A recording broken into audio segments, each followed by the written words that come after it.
that short. Like long introductions are no good.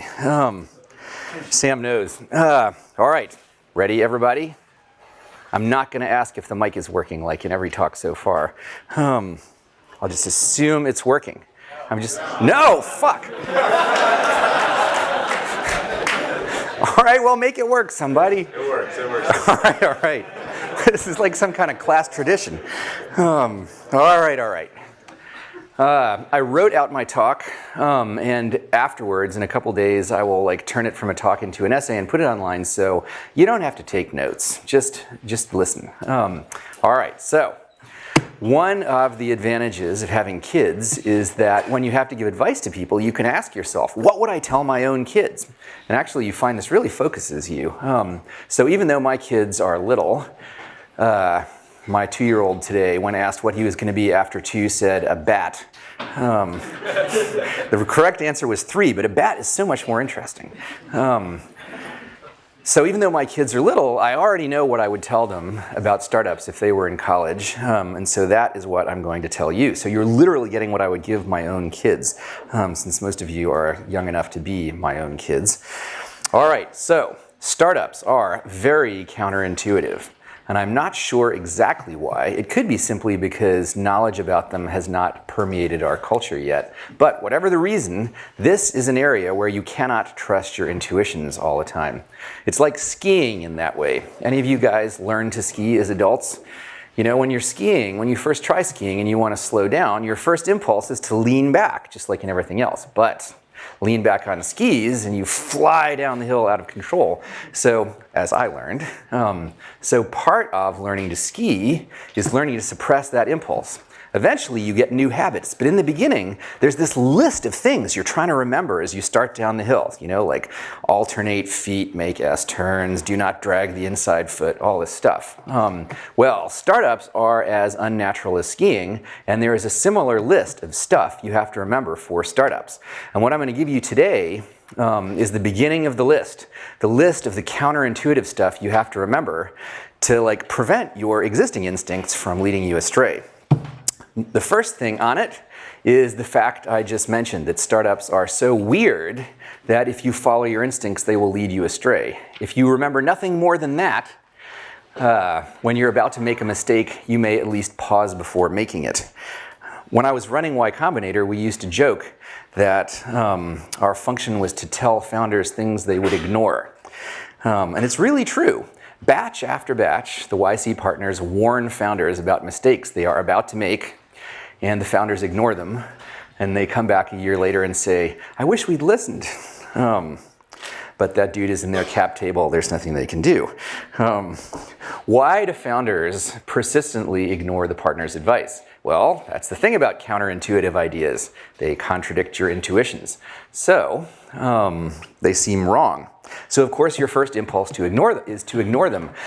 And in fact, that is not just the curse of Y Combinator, but to some extent our raison d'etre. You don't need people to give you advice that doesn't surprise you, right? If founders' existing intuitions gave them the right answers, they wouldn't need us. That's why there are a lot of ski instructors and not many running instructors, right? Like that, you don't see those two words together, running instructor, as much as you see ski instructor. It's because skiing is counterintuitive. So sort of what YC is like business ski instructors, except for going up slopes instead of down them. Well, ideally. You can, however, trust your instincts about people. Your life so far hasn't been much like starting a startup, but all the interactions you've had with people are just like the interactions you have with people in the business world. So in fact, one of the big mistakes that founders make is not to trust their intuitions about people enough. They meet someone who seems impressive, but about whom they feel some misgivings. And then later, when things blow up, they say, you know, I knew there was something wrong about that guy, but I ignored it because he seemed so impressive. And there's a specific sub-case in business, especially if you come from an engineering background, as I believe you all do. You think business is supposed to be this sort of slightly distasteful thing. And so when you meet people who seem smart but somehow distasteful, you think, well, okay, this must be normal for business. But it's not. Just like pick people the way you would pick people if you were picking friends. This is one of those rare cases where it works to be self-indulgent. Work with people you genuinely like and respect, and that you have known long enough to be sure. Because there's a lot of people who are really good at seeming likable for a while. Just wait till your interests are opposed, and then you'll see. All right. The second counterintuitive point is that, and this might come as a little bit of a disappointment, but what you need to succeed in a startup is not expertise in startups. That makes this class different from most other classes you take. If you take a French class, at the end of it, you will learn how to speak French if you do the work. You may not sound exactly like a French person, but pretty close, right? This class can teach you about startups, but that is not what you need to know. What you need to know to succeed in a startup is not expertise in startups. What you need is expertise in your own users.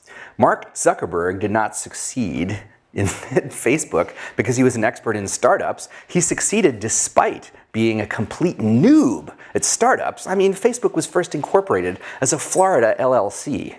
Right? Even you guys know better than that. He succeeded despite being a complete noob at startups because he understood his users very well. Most of you don't know the mechanics of raising an angel round, right? And if you feel bad about that, don't, because I can tell you Mark Zuckerberg probably doesn't know the mechanics of raising an angel round either. If he was even paying attention when Ron Conway wrote him the big check, he has probably forgotten about it by now. In fact, I worry it's not merely unnecessary for people to learn in detail about the mechanics of starting a startup, but possibly somewhat dangerous. Because another of the characteristic mistakes of young founders starting startups is to go through the motions of starting a startup. They come up with some plausible sounding idea. They raise funding at a nice valuation. They rent a nice office in Soma, hire a bunch of their friends. And then the next step, after rent a nice office in Soma and hire a bunch of their friends, is gradually realize how completely fucked they are, because while imitating all the outward forms of starting a startup, they have neglected the one thing that's actually essential, which is to make something people want. By the way, that's the only use of that swear word except for the initial one that was involuntary. And I did check with Sam whether it would be okay. He said he had done it several times. I mean, use the word.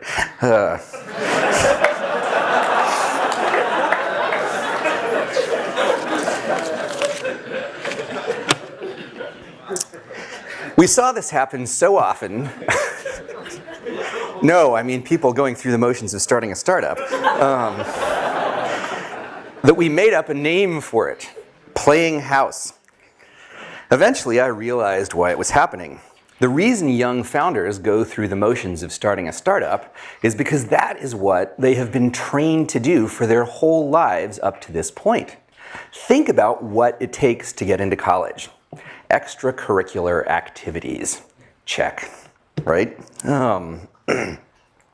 Even in college classes, most of the work you do is as artificial as running laps. And I am not attacking the educational system for being this way.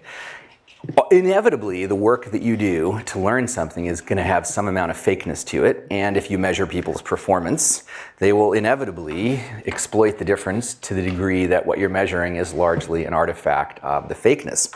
And I confess that I did this myself in college. In fact, here's a useful tip on getting good grades. I found that in a lot of classes, there might only be 20 or 30 ideas that actually had the right shape to make good exam questions. And so the way I studied for exams in these classes was not to master the material in the class, but to try and figure out what the exam questions would be and work out the answers in advance. And like for me, the test was not like what my answers would be on the exam. For me, the test was which of my exam questions would turn up on the exam, right? So I would get my grade instantly. I would walk into the exam and look at the questions and see how many I got right, essentially. It works in a lot of classes, especially CS classes. I remember automata theory. There's only a few things that make sense to ask about automata theory.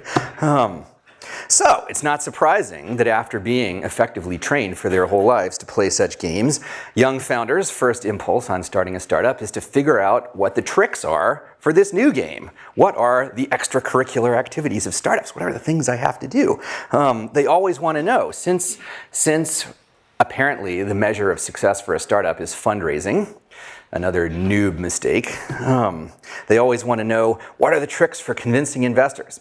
And we have to tell them the best way to convince investors is to start a startup that's actually doing well, meaning growing fast, and then simply tell investors so. So then they ask, okay, what are the tricks for growing fast, right? And this is exacerbated by the existence of this term growth hacks. Right? Whenever you hear anybody talk about growth hacks, just mentally translate it in your mind into bullshit. Because what we tell them is the way to make your startup grow is to make something that users really love, right? And then tell them about it. So that's what you have to do. That's growth hacks right there.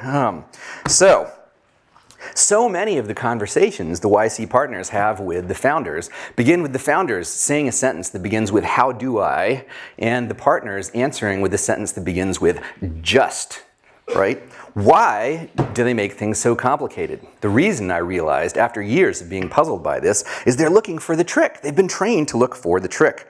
So this is the third counterintuitive thing to remember about startups. Starting a startup is where gaming the system stops working. Gaming the system may continue to work if you go to work for a big company. Depending on how broken the company is, you may be able to succeed by sucking up to the right person, giving the impression of productivity by sending emails late at night, or if you're smart enough, changing the clock on your computer, because who's going to check the headers, right? But I like an audience that I can tell jokes like that to and they laugh. Over in the business school, headers. Okay. God, this thing is being recorded. I just realized that. All right, from now on, we are sticking strictly to the script. All right, but in startups, that does not work. There's no boss to trick. How can you trick people if there's no one to trick? There's only users. And all users care about is whether your software does what they want, right? They're like sharks. Sharks are like too stupid to fool. You can't like wave a red flag at a shark and fool it. It's like meat or no meat. So you have to have something people want, and you only prosper to the extent that you do. The dangerous thing is, particularly for you guys, the dangerous thing is that faking does work to some extent with investors. If you're really good at knowing what you're talking about, you can fool investors for 1, maybe 2 rounds of funding. But it's not in your interest to. I mean, you're all doing this for equity. You're playing a confidence trick on yourself. You're wasting your own time because the startup is doomed, and all you're doing is you're just going to waste your time writing it down. So stop looking for the trick. There are tricks in startups, as there are in any domain, but they are an order of magnitude less important than solving the real problem.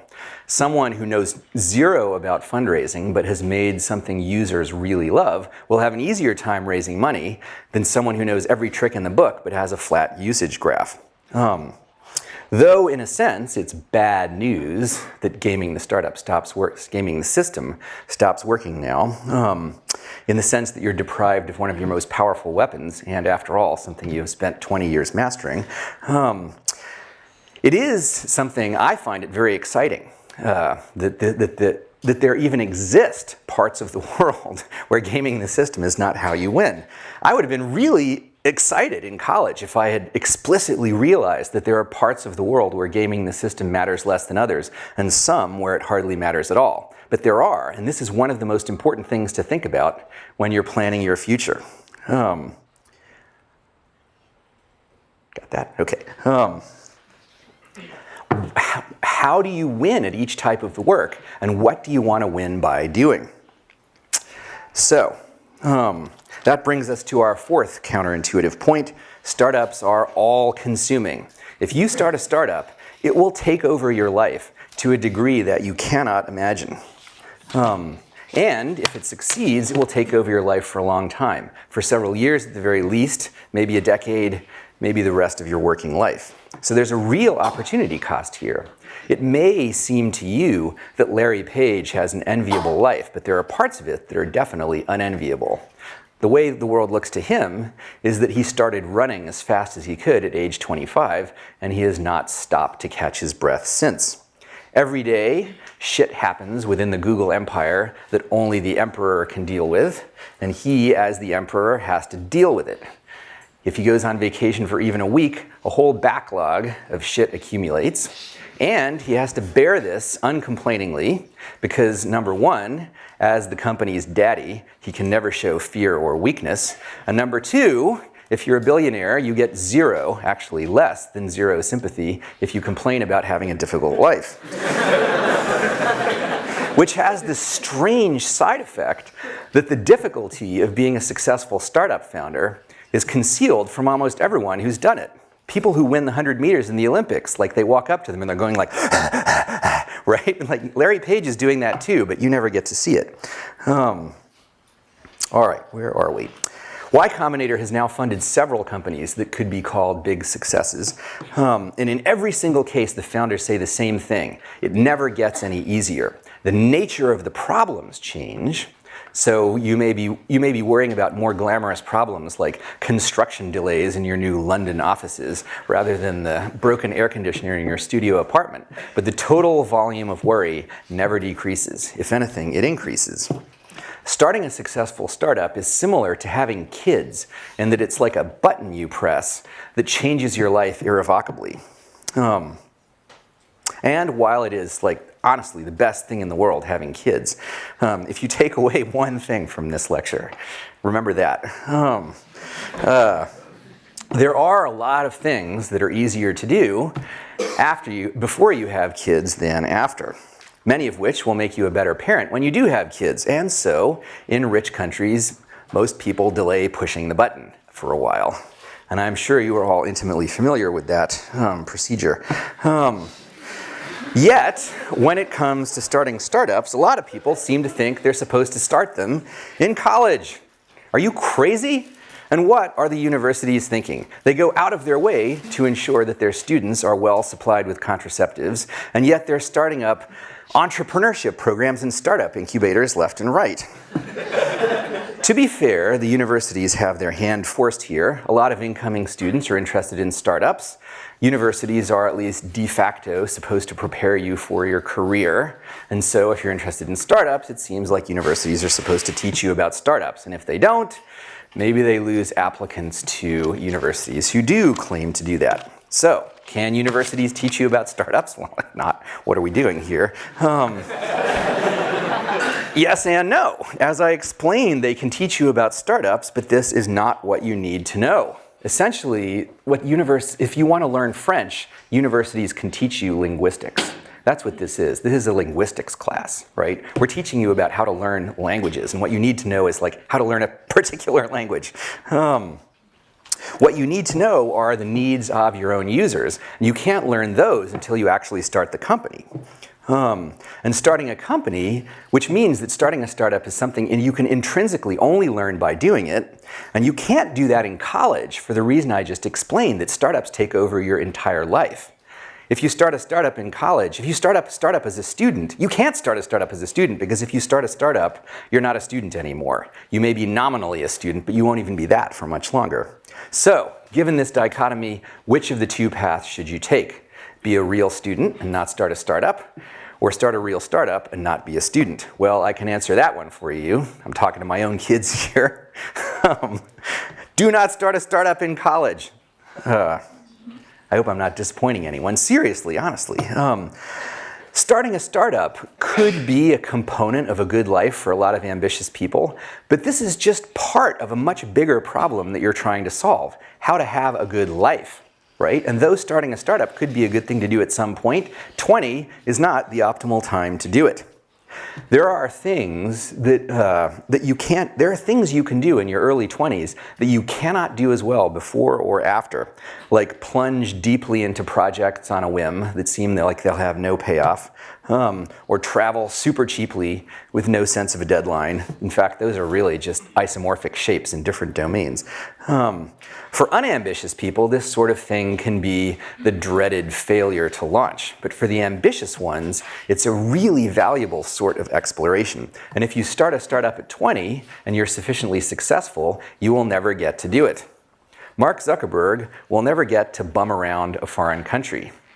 If he goes to a foreign country, it's either as a de facto state visit or like he's hiding out incognito at the George V in Paris, right? But he's never going to get to just like backpack around Thailand, if that's still what people do. Do people still backpack around Thailand? Okay. Well, that's the first real sign of enthusiasm I've seen from this audience. Should have given this talk in Thailand. All right. He can do things that you can't do, like charter jets to fly him to foreign countries, really big jets. But success has taken a lot of the serendipity out of his life. Facebook is running him as much as he's running Facebook. And while it can be really cool to be in the grip of some project you consider your life's work, there are advantages to serendipity.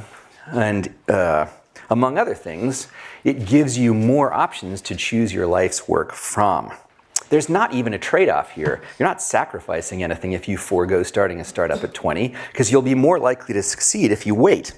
In the unlikely case that you're 20, like astronomically unlikely case that you're 20 and you have some side project that takes off like Facebook did, then you face a choice of either running with it or not, and maybe it's reasonable to run with it.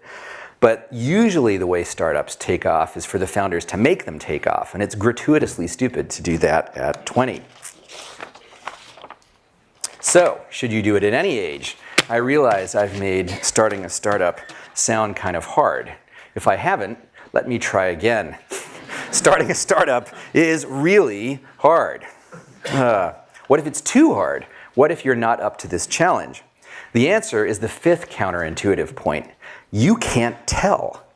Your life so far has given you some idea what your prospects might be if you wanted to become a mathematician or a professional football player. And boy, it's not every audience you could say that to. But unless you have had a very strange life indeed, you have not done much that's like starting a startup. Meaning, starting a startup will change you a lot if it works out. So what you're trying to estimate is not just what you are, but what you could become, and who can do that? Well, not me. For the last 9 years, it was my job to try and guess whether people would guess. I wrote predict in here, and it came out as guess. That's a very informative Freudian slip. Seriously, it's easy to tell how smart people are in 10 minutes. You know, hit a few tennis balls over the net, and do they hit them back at you or into the net? But the hard part was, and the most important part, was predicting how tough and ambitious they would become. There may be no one at this point who has more experience than me at doing this, and I can tell you how much an expert can know about that. The answer is not much. I learned from experience to keep a completely open mind about which startup in each batch, which startups would turn out to be the stars. The founders sometimes thought they knew. Some arrived feeling confident that they would ace Y Combinator just as they had aced every one of the few easy artificial tests they had faced in life so far. Others arrived wondering what mistake had caused them to be admitted and hoping that no one would discover it. But there is little to no correlation between these attitudes and how things turn out. I've read the same is true in the military, that the swaggering recruits are no more likely to turn out to be really tough than the quiet ones, and probably for the same reason, that the tests are so different from the tests in people's previous lives. If you're absolutely terrified of starting a startup, you probably shouldn't do it, unless you're one of those people who gets off on doing things you're afraid of. Otherwise, if you're merely unsure of whether you're going to be able to do it, the only way to find out is to try. Just not now. So, if you want to start a startup one day, what do you do now in college? There are only two things you need initially: an idea and co-founders. And the MO for getting them both is the same, which leads to our sixth and last counterintuitive point. The way to get startup ideas is not to try to think of startup ideas. I've written a whole essay on this, and I'm not going to repeat the whole thing here.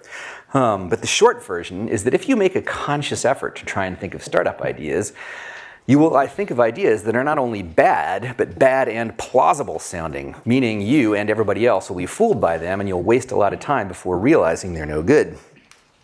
The way to come up with good startup ideas is to take a step back. Instead of trying to make a conscious effort to think of startup ideas, turn your brain into the type that has startup ideas unconsciously. In fact, so unconsciously that you don't even realize at first that they're startup ideas. This is not only possible. Yahoo, Google, Facebook, and Apple all got started this way. None of these companies were even supposed to be companies at first. They were all just side projects. The very best ideas almost have to start as side projects because they're always such outliers that your conscious mind would reject them as ideas for companies. Okay? So how do you turn your mind into the kind that has startup ideas unconsciously? 1, learn a lot about things that matter. 2, work on problems that interest you. 3, with people you like and respect. That third part, incidentally, is how you get co-founders at the same time as the idea. The first time I wrote that paragraph, instead of learn a lot about things that matter, I wrote, become good at some technology. But that prescription, though sufficient, is too narrow. What was special about Brian Chesky and Joe Gebbia from Airbnb was not that they were experts in technology. They went to art school. They were experts in design, and perhaps even more importantly, they were really good at organizing people and getting projects done. So you don't have to work on technology per se, so long as you work on things that stretch you. What kind of things are those? Now that is very hard to answer in the general case.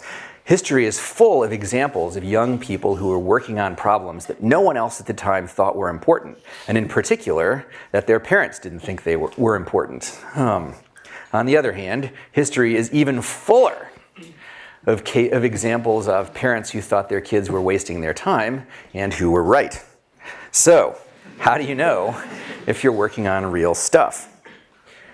I mean, when Twitch TV switched from being Justin.tv to Twitch TV and they were going to broadcast people playing video games, I was like, what? But it turned out to be a good business. Well, I know how I know real problems are interesting, and I'm self-indulgent. I'm always interested in working on interesting things, even if no one else cares about them, and I find it very hard to make myself work on boring things, even if they're supposed to be important. My life is full of case after case where I worked on things just because I was interested and they turned out to be useful later in some worldly way. Y Combinator itself is something I only did because it seemed interesting. So I seem to have some sort of internal compass that helps me out. But this is for you, not me, and I don't know what you have in your heads. Maybe if I think more about it, I could come up with some heuristics for recognizing genuinely interesting ideas. But for now, all I can give you is the hopelessly question-begging advice. Incidentally, this is the actual meaning of the phrase, begging the question. The hopelessly question-begging advice that if you're interested in genuinely interesting problems, gratifying your interest energetically is the best way to prepare yourself for a startup. And for that matter, probably the best way to live. But although I can't explain in the general case what counts as an interesting problem, I can tell you about a large subset of them. If you think of technology as something that's spreading like a sort of fractal stain, every point on the edge that's moving represents an interesting problem. Steam engines, not so much, although maybe, you never know. So one guaranteed way to turn your mind into the type that startup ideas form in unconsciously is to get yourself to the leading edge of some technology, to as Paul Buchheit put it, live in the future. And when you get there, ideas that seem uncannily prescient to other people will seem obvious to you. You may not realize they're startup ideas, but you'll know there's something that ought to exist. For example, back at Harvard, back in the mid-90s, a fellow grad student of my friends Robert and Trevor wrote his own voice-over IP software. It wasn't meant to be a startup. He never tried to turn it into one. He just wanted to talk to his girlfriend in Taiwan without paying for long-distance calls. And since he was an expert on networks, it seemed obvious to him that the thing to do was turn the sound into packets and ship them over the internet for free. Why didn't everybody do this? Well, because they weren't good at writing that kind of software. He never did anything with this. He never tried to turn it into a startup, but that is how all the best startups tend to happen. So strangely enough, the optimal thing to do in college, if you want to be a successful startup founder, is not some sort of new vocational version of college focused on entrepreneurship. It's the classic version of college, is education for its own sake. If you want to start a startup, what you should do in college is learn powerful things. And if you have genuine intellectual curiosity, that's what you'll naturally tend to do if you just follow your own inclinations. The component of entrepreneurship, I can never quite say that word with a straight face, that really matters is domain expertise. Larry Page is Larry Page because he was an expert on search. And the way he became an expert on search was because he was genuinely interested in it, not because of some ulterior motive. At its best, starting a startup is merely an ulterior motive for curiosity, and you'll do it best if you introduce the ulterior motive at the end of the process. So here is the ultimate advice for young would-be startup founders, reduced to 2 words: just learn. All right, how much time do we have left? 18 minutes. 18 minutes of questions, good God. Do you guys have the questions? Sure, we'll start with 2 questions online, or we can start with audience Q&A. You guys are in charge, whatever you want to do. Okay, so to start with online questions, the most voted question today was... Do I have to repeat them, by the way? Yeah. Okay. How can a non-technical founder most effectively contribute to a startup? How can a non-technical founder most effectively contribute to a startup? Well, if the startup is working in some domain, if it's not a pure technology startup, but is working in some very specific domain, like if it's Uber, right? And the non-technical founder was an expert in the limo business, then actually the non-technical founder are probably doing most of the work, recruiting drivers and doing whatever else Uber has to do, right? And the technical founder would be just writing the iPhone app, which is probably less, well, iPhone and Android app, which is less than half of it. If it's a purely technology startup, the non-technical founder does sales and brings coffee and cheeseburgers to the programmer. Okay, next. Oh, audience. Okay, audience. Yes. Do you see any value in business school for people who want to pursue entrepreneurship? Do I see any value in? Or if so, what value, I guess? I'm hoping it's Well, we probably won't have to get to the second question, which I suppose is the answer to your first question. Okay, so the question is there any value in business school if you're interested in entrepreneurship, and if so, what? So basically no. I mean, it sounds undiplomatic, but the point, what business school was designed for is to teach people management, right? And management is a problem that you only have in a startup if you're sufficiently successful. So really, what you need to know early on to make a startup successful is developing products. You'd be better off going to design school if you want to go to some sort of school. Although frankly, the way to learn how to do it is just to do it, you know? One of the things I got wrong early on is that I advised people who were interested in starting a startup to go work for some other company for a few years before starting their own. But honestly, the best way to learn how to start a startup is just to try and start it. You may not be successful, but you'll learn faster if you just do it. So, not really. Business schools are trying really hard to do this, but honestly, like, they were designed to train the officer corps of large companies, right? which is what business seemed to be back when it was a choice of either the officer core of large companies or Joe's shoe store. And then there was this new thing, Apple, which started out as small as Joe's shoe store and then like turns into this giant mega company. But they weren't designed for that world. And like, they're good at what they're good at. They should just do that and screw this whole entrepreneurship thing just because it's cool. Yes? You said management is a problem that you have only when you're successful. Yeah. So what about those first 2 or 3 people as a founder that you're trying to manage? Okay, so management is a problem only if you're successful. What about those first 2 or 3 people? Well, ideally, you're successful before you even hire 2 or 3 people. Right? Didn't you say, Sam, that Airbnb took 5 months to hire their first employee? So ideally, you don't have even 2 or 3 people for quite a while. When you do, you can sort of, the first hires in a startup are almost like founders. They should be motivated by the same things. They can't be people you have to like manage, right? This is like that. This is not like The Office or something like that. These have to be your peers, really. You shouldn't have to manage them much. So is it just a big no-no, like if someone has to be managed, no way they can be on the founding team? Well, never say never. I should repeat all these questions. So if someone has to manage, no way they should be on the founding team. In the case where you're doing something where you need some sort of super advanced technical thing, and there's some boffin, if you know that word, who knows this thing and nothing else in the world, including like how to wipe his mouth, then it may be to your advantage to hire said boffin and wipe his mouth for him. But as a general rule, you want people who are sort of self-motivated early on. They should be just like founders. Yes, questions? In the far back. Do you think we're currently in a bubble? Do I think we're currently in a bubble? Okay, so I'll give you 2 answers to this question.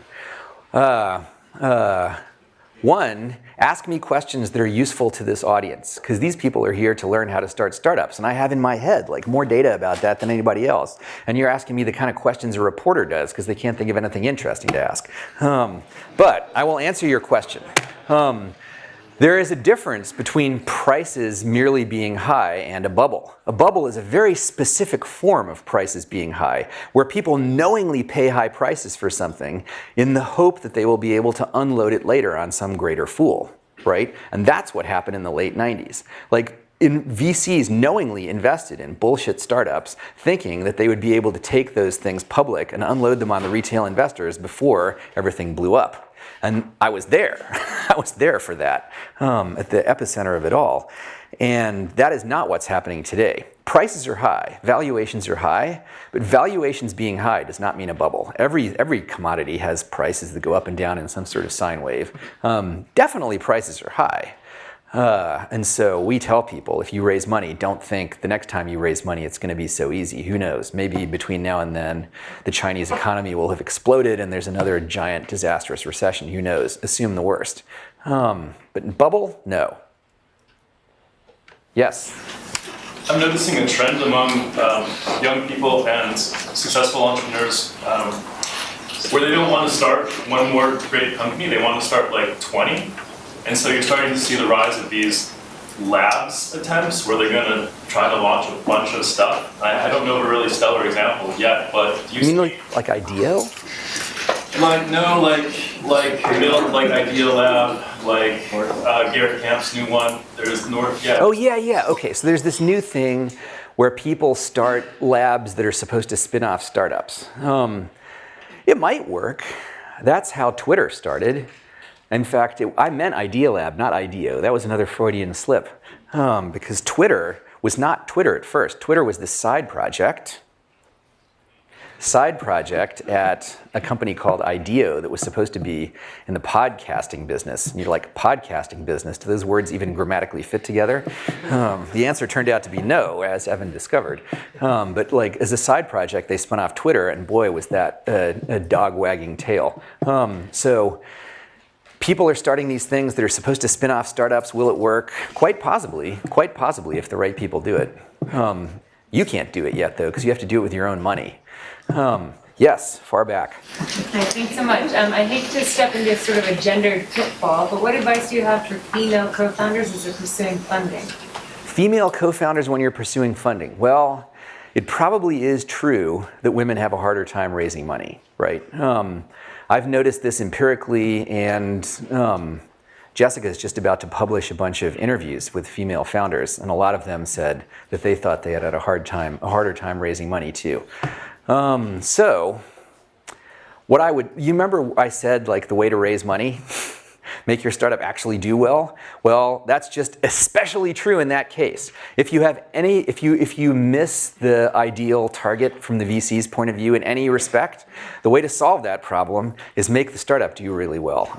So in fact, there was a point like a year or two ago when I tweeted this growth graph of this company, and I didn't say who they were. But I knew it would start people asking. And it was actually a female-founded startup that was having trouble raising money, but their growth graph was stupendous. And so I tweeted it, knowing that like all these VCs would start asking me, who is that, right? And like growth graphs have no gender, right? So if they see the growth graph first, let them fall in love with that, right? So do well, which is good advice for startups generally. Yes? What would you learn in college right now? What? What would you learn in college right now? What would I learn in college? Literary theory? No, just kidding. Let's see. Well, you know, honestly, I think I might try and study physics. That's the thing I feel like I missed. For some reason, like, I was all excited. When I was a kid, computers were the thing. Maybe they still are, right? So I sort of got very excited about writing code. And you could do things with, you could write real programs in your bedroom. You can't like build real linear accelerators. Well, maybe you can. So maybe physics. I feel kind of, I notice I sort of look longingly at physics. So maybe. But I don't know if that's, what am I saying? I was about to say, I don't know if that's going to be helpful starting a startup. And I've just told you to follow your own curiosity. So who cares if it's helpful? It'll turn out to be helpful. Questions? Another question online. What are your recurring systems in your work and personal life that make you efficient? Ah, boy. Okay, so what are my recurring systems in my work and personal life that make me efficient? Well, having kids is a good way to be efficient because you have no time left. So if you want to get anything done, the amount of done you do per time is high.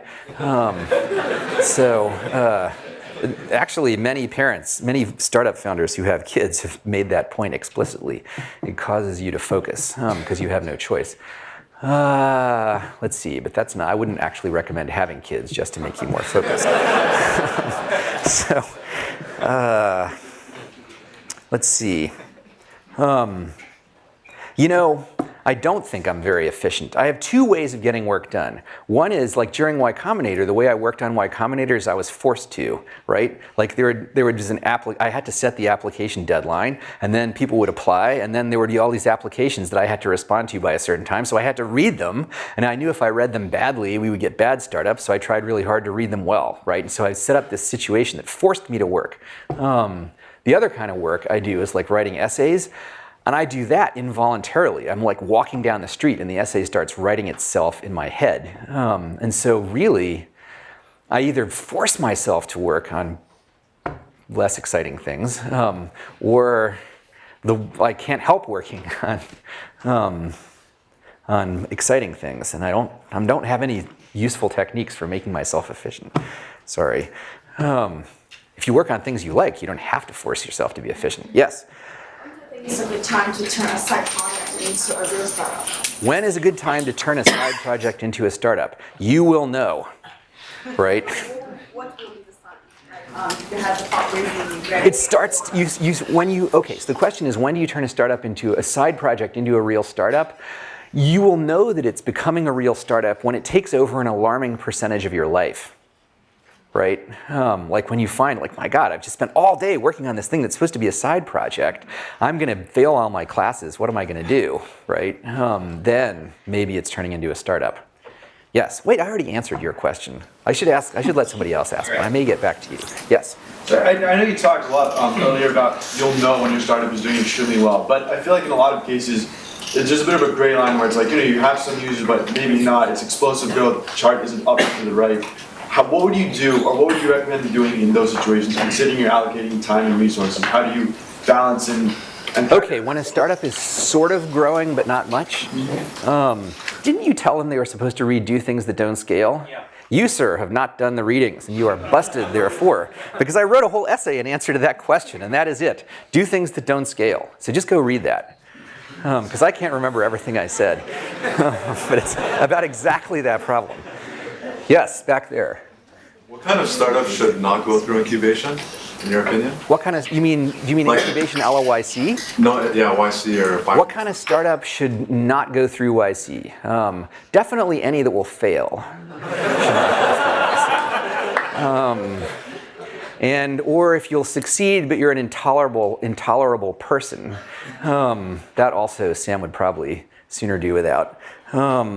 Short of that, I cannot think of any, because a large percentage, founders are often surprised by how large a percentage of the problems that startups have are the same regardless of what type of thing they're working on. And those tend to be the kind of problems that YC helps with the most, not the ones that are domain specific.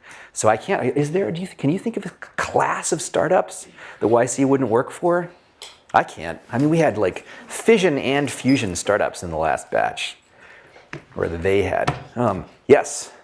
You mentioned that it's good advice to learn a lot about something that matters. Yeah. What are some good strategies to figure out what matters? Well, if you think of, okay, so how do you figure out what matters? If you think of technology as something that's spreading as a sort of fractal stain, anything on the edge represents an interesting idea. Sounds familiar. So how do you figure out, like I said, that was the problem. You have correctly identified the thing where I didn't really answer the question, where I gave this question begging answer. I said that I'm interested in interesting things. If you're interested in interesting things, work on them and things will all work out, right? But how do you tell what is a real problem? I don't know. That's like important enough to write a whole essay about, and I don't know the answer. I probably should write something about that, but I don't know. I don't know. I figured out a technique for detecting whether you have a taste for genuinely interesting problems, which is whether you find working on boring things intolerable, right? And there are known boring things, like literary theory and working in middle management in some large company. So if you could tolerate those things, then you must either have stupendous self-discipline or you don't have a taste for genuinely interesting problems. And vice versa. Yes? One more question. Okay, one more question. It better be good. I was just wondering how like Snapchat makes money or plans to do so in the future. Snapchat? What do I know about Snapchat? We didn't fund them. How about another question? All right, go ahead. So you're talking about hiring people that you like, but it seems like that could lead to a monoculture. And there are a lot of benefits maybe of a monoculture, but how do you deal with the blind spots that arise? Okay, so if you hire people you like, you might get a monoculture. And how do you deal with the blind spots that arise? Starting a startup is something where many things will be going wrong. You can't expect it to be perfect. And the advantages of hiring people that you know and like are far greater than the small disadvantages of having some monoculture.